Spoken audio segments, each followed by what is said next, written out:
life insurances, strangle contracts.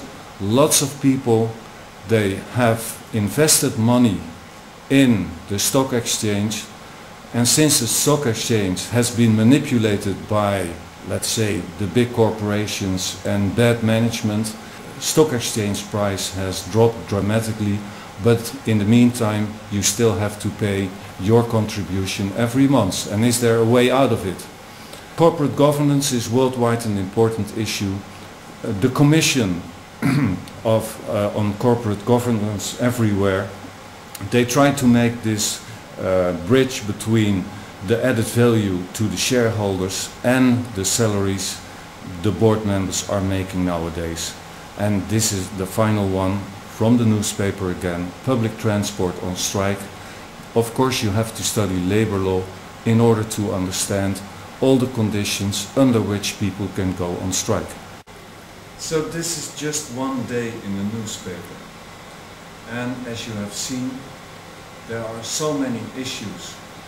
So we have to find out what is the fast way to find more information in the legal system, to figure out, in case there is a problem, what kind of solution is available in accordance with the legal system.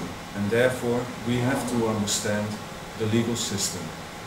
The first move is very important.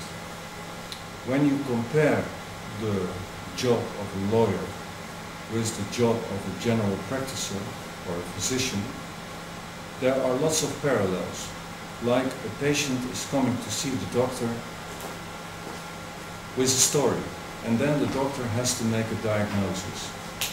Well, in the world of lawyers, we see exactly the same issues. There is a story, like I've told you, which you can find in the newspaper, and the first thing what you have to do is to give it a legal qualification.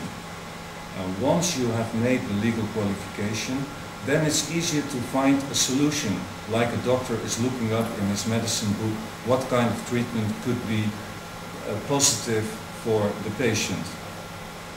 Well, this manual with prescriptions for a doctor, and to understand this manual with prescriptions for a doctor, and to understand all the rules for a lawyer, you have to study the system first, because otherwise you lose a lot of time. It's like looking up a telephone number of a person in a telephone book where there is no alphabetical order. You don't need to go through all the codification to find the proper chapter which you can use in solving a particular problem. So you can divide the legal system in international law and national law. So when it's an issue related to international practices, then maybe you should start first with looking up international legislation. But before you understand what is national and what is international, we have to understand different aspects of national law. The first aspect is that we deal with public law. And public law means that it deals with the relationship between government and citizen. It's not a vertical relation, but a horizontal relation.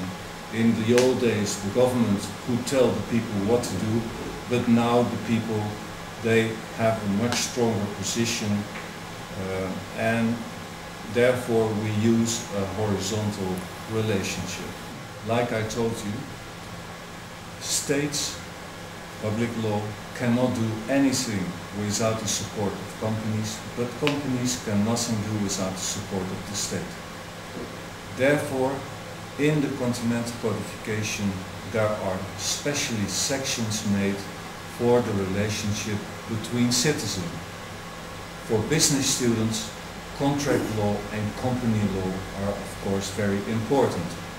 Company law is dealing with how to set up a business from a very simple enterprise with sole proprietorship to a very complex organization, the corporation, but also other issues are involved, like succession law,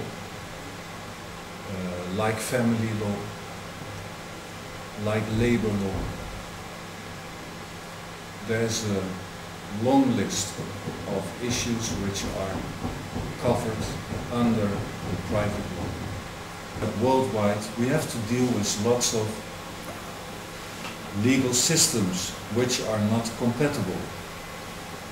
Well, since the time that people did travel a lot, globalization is a magic word, and the end of globalization is not there yet. We have to look for a system which is more compatible. We have to look for a system under which people speak the same language, use the same infrastructure, and there international law comes in. Legislation made by the WTO, legislation made by the EU, legislation made under the authority of the United Nations, but also international private law. Let me give you an example. When a Dutch firm concludes a contract with an English firm, then we have a problem. The problem is, what law should we apply on the contract? English law, Dutch law, or maybe the law of a completely different state as a neutral law. And therefore we need some kind of navigation system to figure out where we can find a solution to this problem. Well, I hope I made some contribution to your understanding of the legal system. We will continue with the next lecture next week, and then we will deepen business law. Thank you very much.